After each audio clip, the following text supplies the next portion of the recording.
Salut les amis, c'est Feng, bienvenue à tous dans cette nouvelle revue d'analyse hebdomadaire. Alors nous sommes le 13 septembre 2019, j'espère que vous passez un excellent week-end. Donc on va voir dans un premier temps, comme d'habitude, les projections de la semaine dernière, voir ce que ça a donné sur les marchés. Et dans un deuxième temps, on va préparer les projections pour la semaine qui vient. Allez, c'est parti.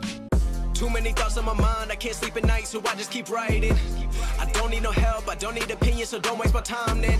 I just been living online, my city don't show me no love and that's fine. Alors comme d'habitude, juste avant de commencer, n'hésite pas à prendre une seconde pour mettre un petit pouce bleu, ça me permet de voir que tu apprécies mon travail et ça me permet aussi de développer la chaîne. Je te remercie par avance. Alors on commence avec EURUSD et EURUSD, comme tu as pu le voir, il a consolidé une bonne partie de la semaine avant de commencer à bouger. On est resté dans un petit range au niveau de ce bloc de contrat et donc le prix est parti après de travailler cette zone institutionnelle des 1,10 et là on n'a pas réellement eu de pattern de rejet, d'accord. Le prix il a fermé un coup en dessous des 1,10, après il est repassé au-dessus, donc compliqué de rentrer avec une pattern en safe. Bon, bien sûr ça dépend de ton courtier, hein. Il est possible que tu aies eu des patterns donc au niveau des 1,10, mais dans tous les cas si tu es rentré sur le scénario violet en achat, parce que le scénario orange bien sûr la cassure elle n'est pas suffisante hein, pour prendre une cassure au test, donc le seul scénario valable là c'était le scénario violet qui était à contre-tendance, pas trop éloigné de la moyenne mobile, de notre zone d'équilibre, donc c'est pas non plus optimal. Mais ça reste un scénario valable qui est au niveau d'une zone institutionnelle.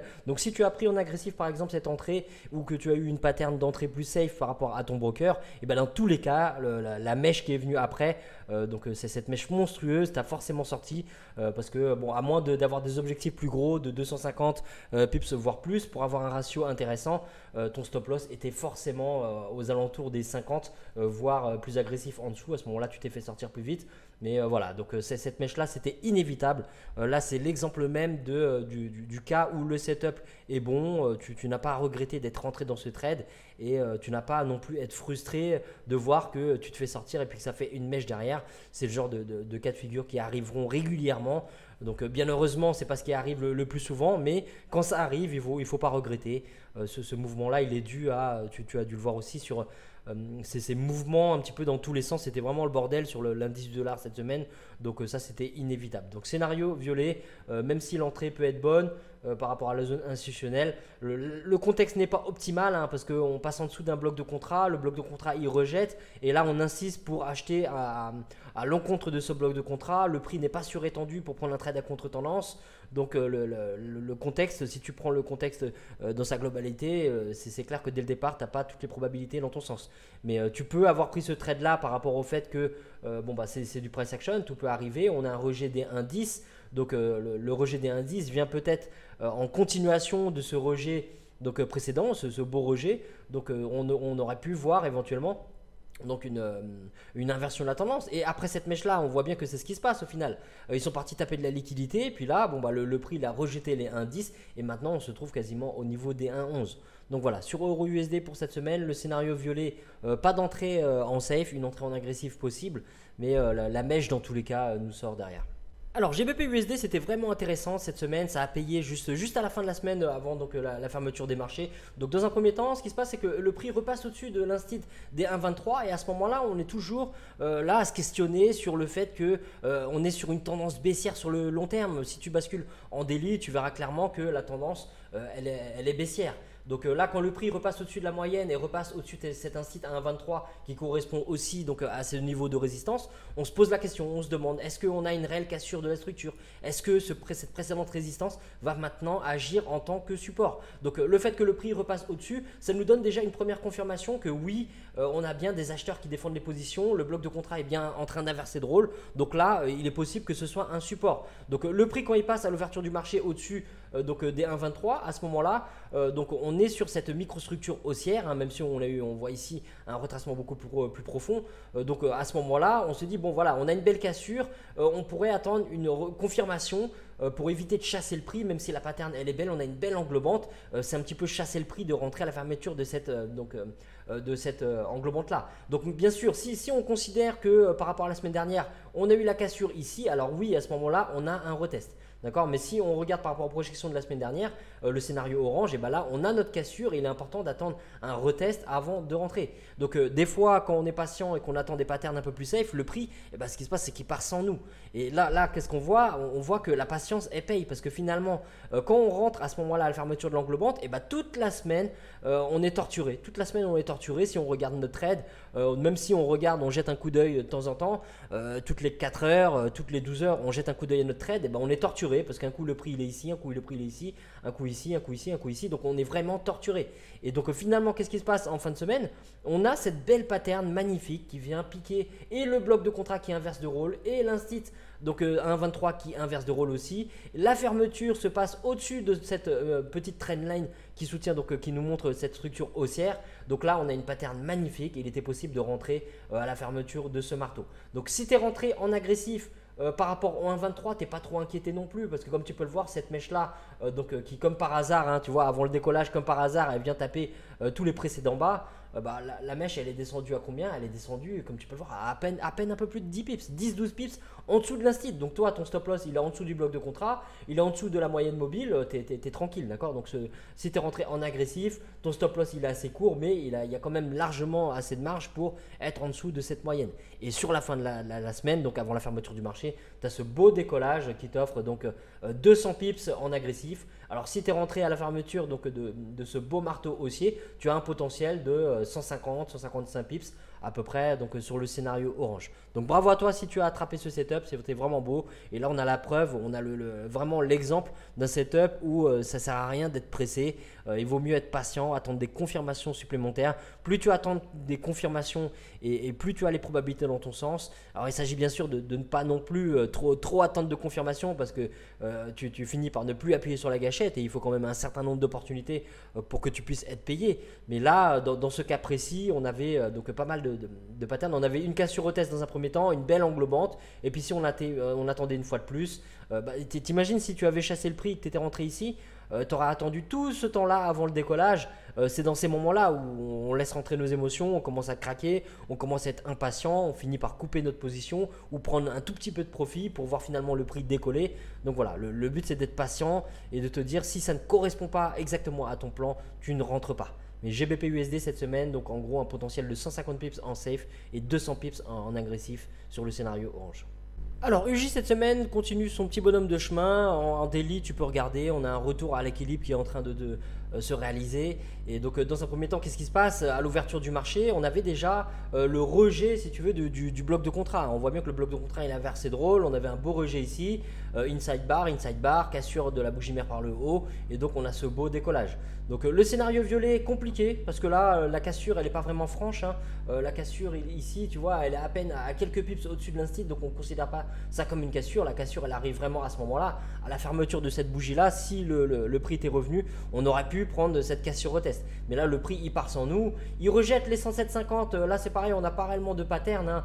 La seule pattern que je vois là c'est cette bougie mère, inside bar, donc tout c'est harami et puis après cassure de la bougie mère par le haut et puis le décollage. Donc si tu as tradé l'inside bar, pourquoi pas, sinon on aurait attendu une cassure retest des 107,50, cassure retest donc qui vient par la suite à ce moment là, même si le prix il a atteint l'instit des 108 avant. Donc si tu es rentré par rapport au 108 donc en rejet, tu as eu un moment du profit. Est-ce que c'était assez pour mettre à break-even? C'est quand même un bel obstacle, hein, sur 750, hein, quand tu vois que ton price action il te montre des hauts de plus en plus haut, des bas de plus en plus haut et que tu trades à contre-tendance. C'est dans ces moments là où il faut réajuster et être plus prudent au niveau du management de ta position. Même si tu ne mets pas habituellement de break-even, là c'est le genre de cas de figure où tu es à contre-tendance, c'est dangereux, on est sur une impulsion haussière et c'est mieux de se mettre à break-even. Ça évite justement de se retrouver à break-even ou en négatif à la fin de la semaine. Mais voilà, sur UJ, donc compliqué parce que si on prend cette pattern, ce marteau à la fermeture, on est déjà, tu vois, à 25 pips des 108. Donc c'est compliqué, c'est vraiment compliqué.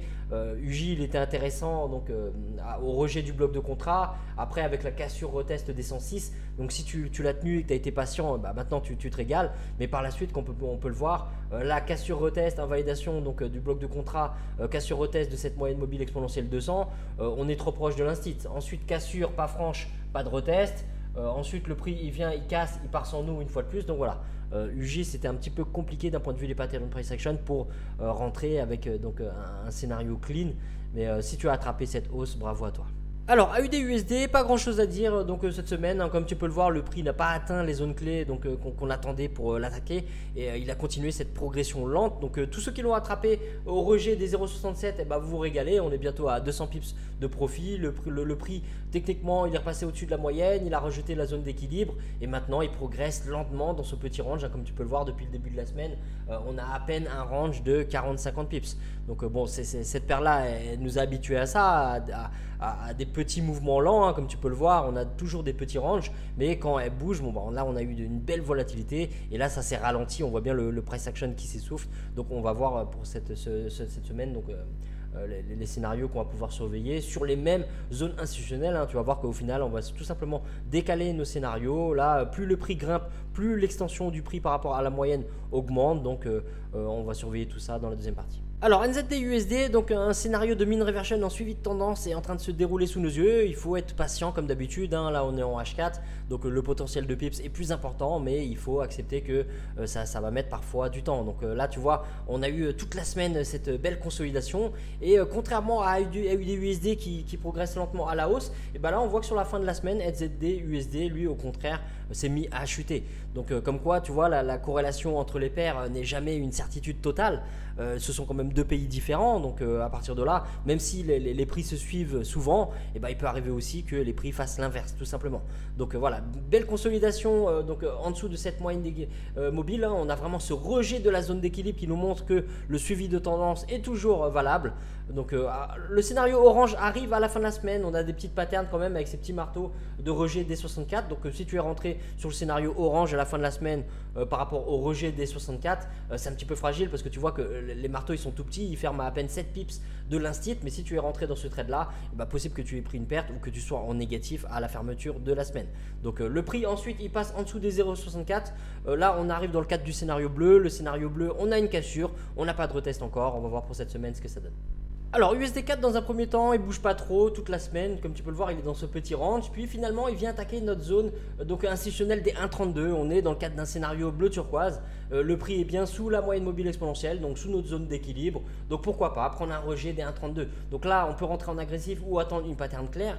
La pattern claire elle arrive par la suite, hein. Donc là bon on a un tel bar baissier ici, là on a un beau marteau baissier, donc il est possible de rentrer sur ce setup là et se faire sortir. Donc ça fait partie du trading, ça ne veut pas dire que tu as mal tradé si tu as pris cette perte, ça ne veut pas dire que ton analyse est mauvaise ou que la stratégie est mauvaise, ça veut juste dire que les probabilités n'ont pas été en ta faveur et il faut tout simplement continuer d'appliquer ton plan pour laisser les probabilités ressortir. Donc une fois que tu prends ta perte, le prix donc il passe au-dessus des 1,32. Donc là il y a un shift, tu te dis bon bah voilà, le prix il est au-dessus de l'instit des 1,32, je suis dans le cadre du scénario vert, je vais réagir à mon price action et non pas espérer que le prix revienne dans le cadre de mon scénario bleu turquoise. On a une cassure qui est très fragile, on est à quoi, 15 pips à peu près. Ouais voilà, même pas 13-14 pips de cassure. Donc là c'est vraiment le minimum du minimum en termes de cassure.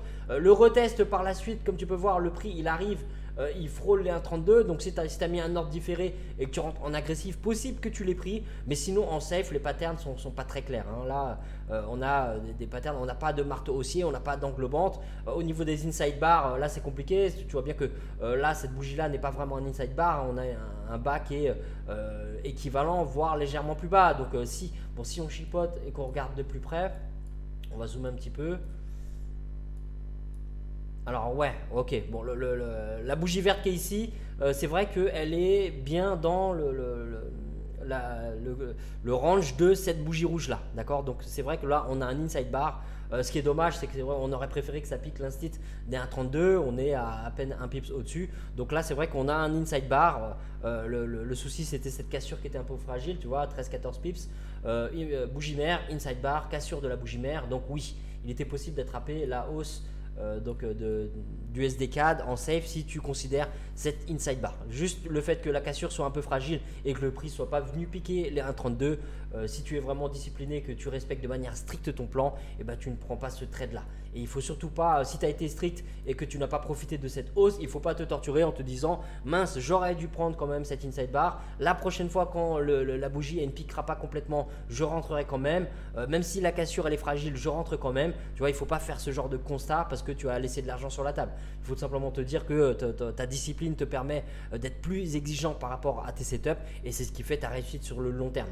Et il ne faut surtout pas chasser les mouvements du prix et tirer des conclusions par rapport au fait que tu as laissé de l'argent sur la table. Donc voilà, USD CAD un petit peu compliqué, possibilité de prendre une perte dans un premier temps sur le scénario bleu turquoise, de rejet des 1,32, c'était valable, hein, on est en dessous de la moyenne. Alors la moyenne c'est vrai qu'elle est complètement plate, hein, donc ça c'est en général quand on est dans un contexte où on n'a pas de tendance clairement définie, c'est dans ces cas-là où tu vas au contraire passer sur une autre paire et chercher des tendances bien claires, hein. Tu veux voir une moyenne mobile exponentielle de 100, donc ta zone d'équilibre qui pointe vraiment vers le haut ou vers le bas, tu veux vraiment un degré d'inclinaison qui te montre que la tendance elle est forte. Là c'est plus intéressant d'un point de vue du price action.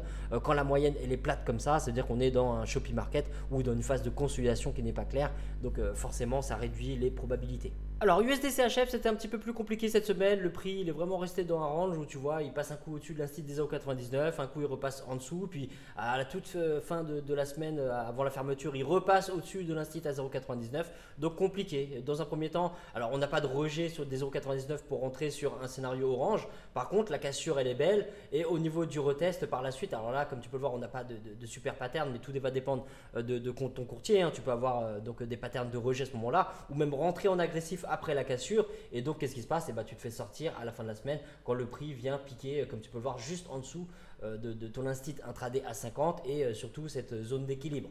Donc voilà, possibilité de prendre une perte sur le scénario bleu. Le prix, le setup est complètement valable, hein. On a une belle cassure, ensuite on a un retest, on a un rejet. Alors d'un point de vue pattern, comme je te dis, ça dépend de ton courtier. Là on n'a pas de pattern très clair, hein. Quand tu regardes en safe, là c'est pas joli du tout, hein. Là on a peut-être un tel bar haussier ici, mais en dehors de ça, alors ça c'est complètement moche, hein. On a, par rapport à un scénario haussier, on a un pin bar baissier, donc ça ne présage rien de bon.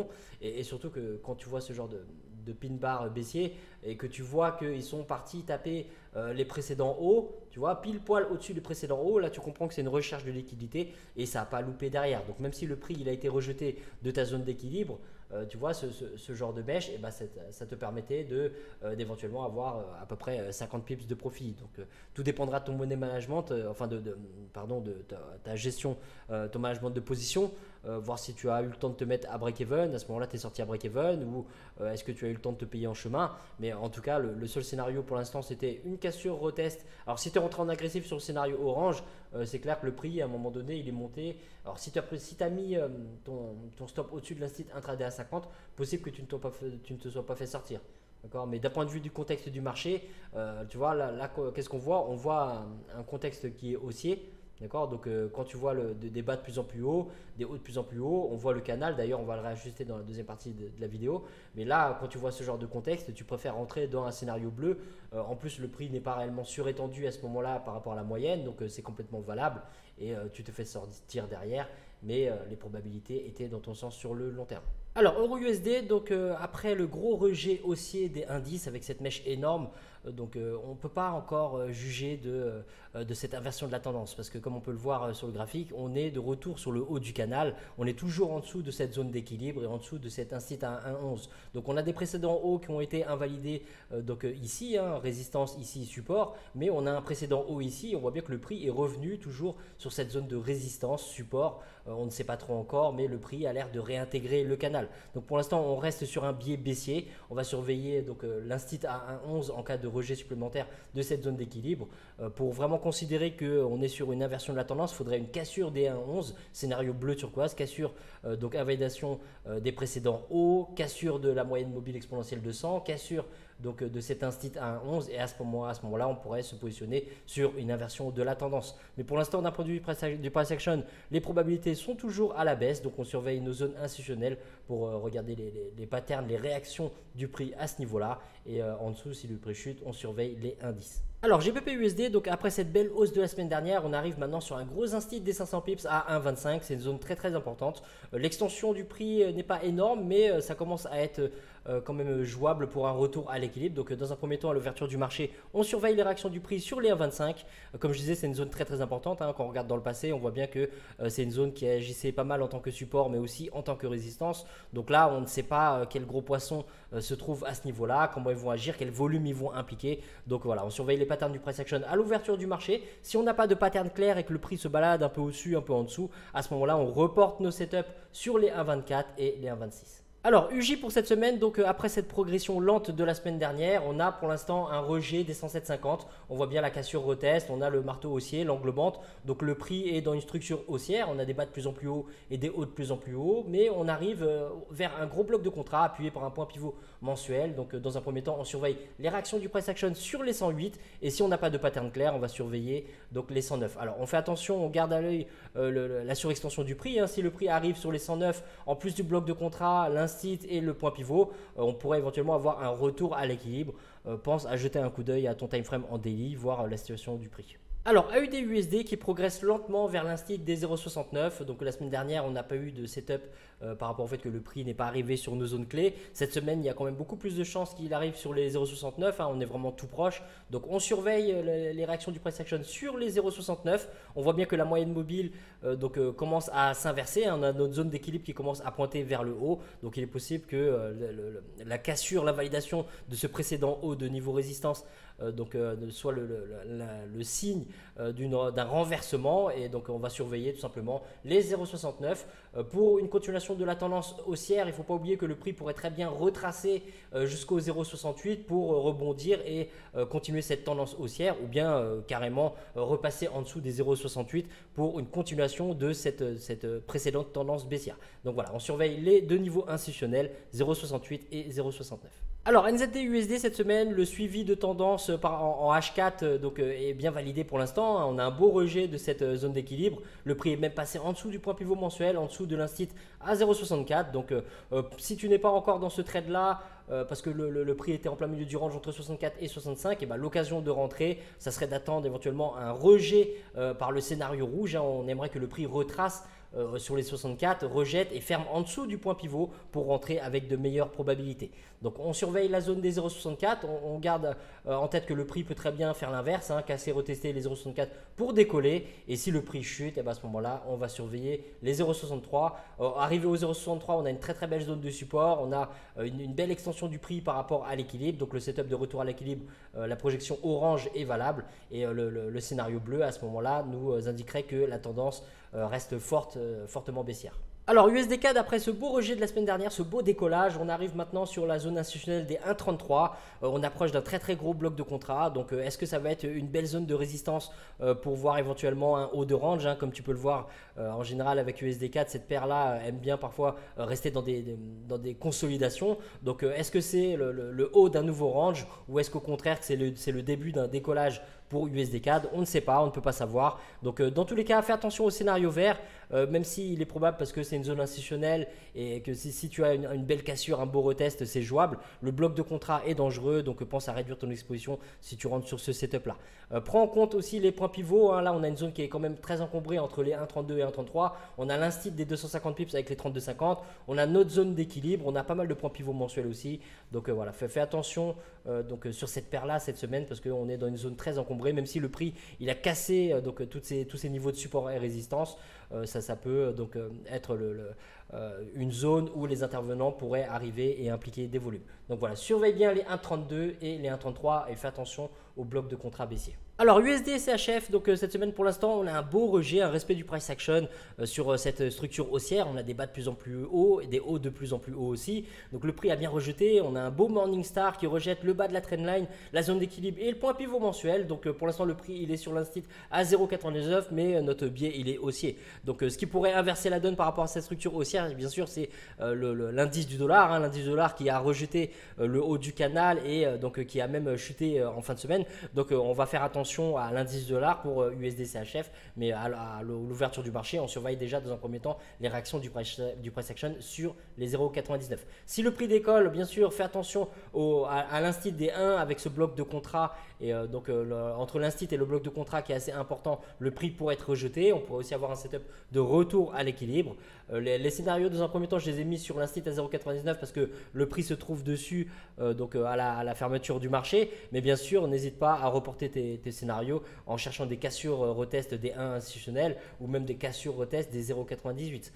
Si tu prends donc un scénario de rejet sur par exemple la projection bleu turquoise, fais attention donc au point pivot mensuel. Si tu prends une cassure retest, donc un rejet des 0,99 à la baisse, c'est pareil, fais attention au point pivot, à la zone d'équilibre et donc à la trendline. Là on a quand même pas mal d'obstacles, ça reste dangereux. Le plus safe si tu veux pour prendre une inversion de la tendance, ça serait au moins de prendre une cassure retest des 0,98 et pour ça le prix comme il est assez éloigné, il est à plus de 100 pips, il faut être patient. Mais rien ne t'empêche d'aller regarder sur d'autres paires justement pour trouver des setups qui correspondent plus au plan et donc le fait d'être plus exigeant si tu veux, c'est ce qui va te donner les meilleures probabilités. Voilà les amis, c'est la fin de cette revue. Merci à tous d'avoir suivi jusqu'au bout. Je vous souhaite une bonne semaine de trading. Si vous avez des questions, n'hésitez pas à les mettre en commentaire. Pensez à mettre un petit pouce bleu si ça vous a plu et je vous retrouve pour l'ouverture des marchés.